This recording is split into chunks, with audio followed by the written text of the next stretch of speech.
Thomas Ruyant, vulnerable, took over the lead of the Vendée Globe solo race round the world race very early this morning, benefiting from his position to the west of his rivals, which include his teammate British sailor Sam Goodchild, vulnerable, who holds second place. Ruyant was first to emerge from the Doldrums, and after a spell at more than double the speed of his British counterpart, is about 6.5 miles ahead this afternoon. The other skipper to have made a notable gain is Pip Hare, Medallia, who has profited from her position to the west also, and over recent days has worked her way up to 13th, reducing her deficit of 250 nautical miles yesterday morning to be about 80 miles behind the leading duo this afternoon. Crucially for the British skipper, her gains might now possibly give her a chance of hooking into the first low pressure in the South Atlantic, along with the main peloton, but the actual time window to catch this system is not very clear. It is now the first time that Ruyant has led this, his third Vendée Globe. 4 years ago he chased British skipper Alex Thompson across the Equator, about 80 miles behind. Both gained an immediate jump on the fleet in the South Atlantic when they caught a low pressure in a scenario which very much mirrors this year's, and indeed 2016-17 when Thompson and Armel Leclerc escaped the pack. Although he blitzed at a new 24-hour solo monohull distance record yesterday morning, Yoann Paprec Arka has not been able to wriggle out of the Doldrums as efficiently as the likes of Switzerland's Justine Metro's Teamwork Team Snef, who is up in fifth now less than 40 miles behind Ruyant. It seems that we are now out of the Doldrums. It looks like it because everything is stabilizing, Richam said this morning. We were in there for 24 hours. For 12 to 15 hours, we were in a bit of a tough spot. We were really stuck, but we have already all seen much worse scenarios than this one. He added, I had 12 to 15 hours in the hard stuff yesterday afternoon. It was really slow. We didn't make much progress, but last night it was good. It was quite a nice Doldrums in the end. There was just a big squall that came through yesterday afternoon. By tomorrow morning, we will have crossed the Equator. It will be my first solo. Apparently that's quite something. I've crossed it 3 times racing. It will be almost a formality. My team must have provided me with a small bottle of champagne. I have to see what day they had planned it for me because I haven't eaten much since the beginning, and I'm on day 5's food bag. I'm 4 years old 5 days behind. In the South Atlantic, it could be very fast without being very violent. The situation allows us to cut across the South Atlantic fairly quickly. We could pass the Cape of Good Hope, which would put us back in slightly better timings compared to the reference times, which wouldn't be bad. It's a good prospect. It will work for a lot of people. We will break with the group behind, of course, but the whole group in front risks leaving with it. Ruyant's gain may stabilize, as Goodchild should initially have a faster angle to the wind, and the sailor from the north of France is converging back east to his teammate who sails his previous, older generation boat on which he finished 6th on the last Vendée Globe. But the biggest gain has been to Hare, who enthused this morning, I had quite a good night, which I was kind of not expecting so much. I can't touch the others on speed at reaching angles. I just can't stay with any boats 2020 and newer. I just can't touch them in a straight line. So I need to take the opportunities to thinker my way up the ranks, and I think last night was pretty good for me. Being in the west is the better option, and yesterday all day I was really vigilant with clouds. I had a satellite image up all the time. It is incredible how accurate it is on my computer screen, and then it would pop up on the radar, and then I could skirt my way around things. And so I think that really helped me. I am feeling pretty good, and am about to have a cup of tea this morning, which is often short-lived, as all hell will likely break loose. All I need to do is keep in touch as long as I can, and then when there is an opportunity to think my way through things, I will give it my best shot. But I am feeling pretty pleased this morning. It is good. Not quite the same story from the winner of the last race, La Rochelle's Yannick Bestaven, Metra QV.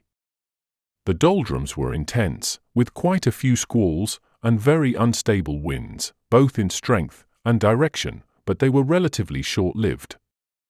What was good was that there were several of us who saw each other at the AIS, which allowed us to understand a little bit what was happening. Now I almost feel like it's a new start. Next up, crossing the equator tonight. From then on it is very much a drag race down the South Atlantic in the southeasterly trade winds, all the time eyes on the prize, a depression that they could catch a little to the north of Rio de Janeiro. The low pressure would be ideal to let them put the foot down and go full throttle to the south of the African continent.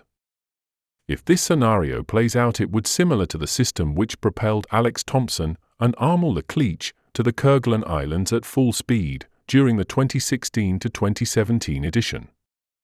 It's a good prospect. It will be a chance for a whole group of people, but it will cause a real break with the group behind, analysed Richam. Meantime, the entire fleet, with the exception of Oliver Heer, Tutgut, Dennis van Weinberg, D'Aeteren Group, Jinkun Shu, Singchain Team Haiku, and Sobelch Weirs, New Europe, who also burned his hand yesterday while heating water, will only be out of the doldrums in about 36 hours. Alors là, ce qui est cool,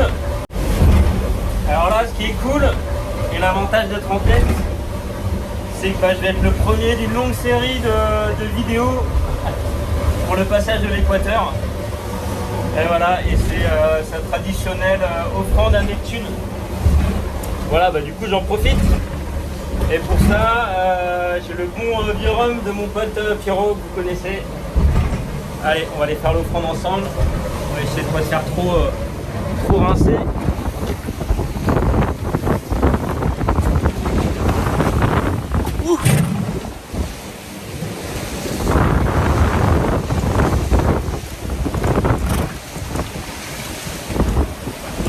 Alors,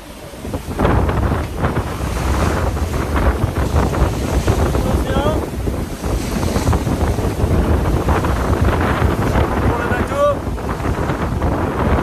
et un petit coup pour le capitaine.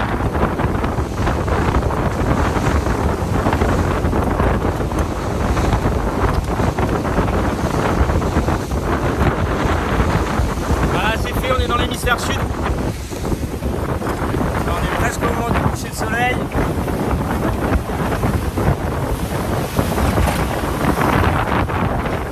Wouhou. Allez, à très vite. Salut.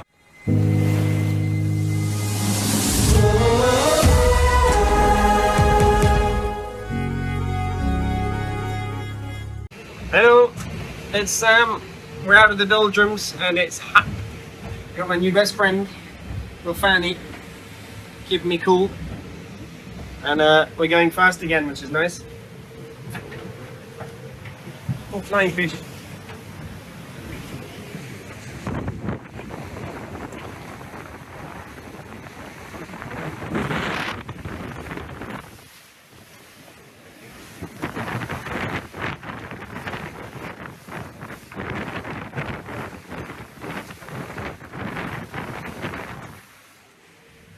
Yeah, about 100 miles from, or just less than 100 miles from the equator, and we're going 20 knots, so all good.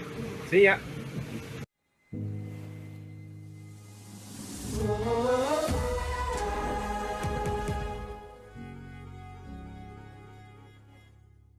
Hello everybody. Ce matin, on est dans le pot. Du coup, c'est matinée œufs brouillés. Voilà, petit atelier. On va faire ça dans le bateau. Ça va faire du bien de manger un truc frais. Pas mal ça. On va se mettre bien, Tintin.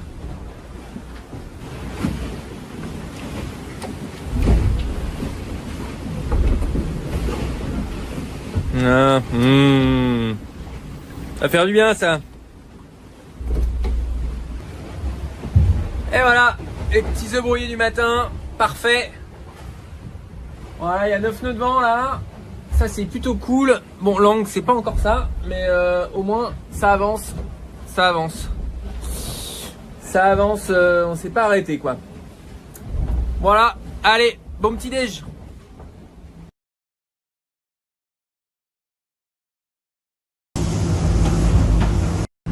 everyone, we are out of the doldrums and going south. We don't have the same wind like the front pack yet. We have only 13 knots and they have 18. But we should get it soon, I hope, and then accelerate to similar speeds. We're averaging 15.5 knots. They are averaging 20, I think. So at the next update, I expect us to be at about 150 from the leader. As they extend, they get this wind earlier. But I can't complain. We got really nicely through the doldrums, and now it's an interesting situation for the next week. We have a nice low in the coming off from South America, on which we ride the South Atlantic to Cape Town in record time. Only if I make my polar at 100% or close to 100%. If I go at 90%, I miss that low. That will be in about 5-6 days from now, when it would be clear, and then I would be losing 1,200 miles to those who make it with the low.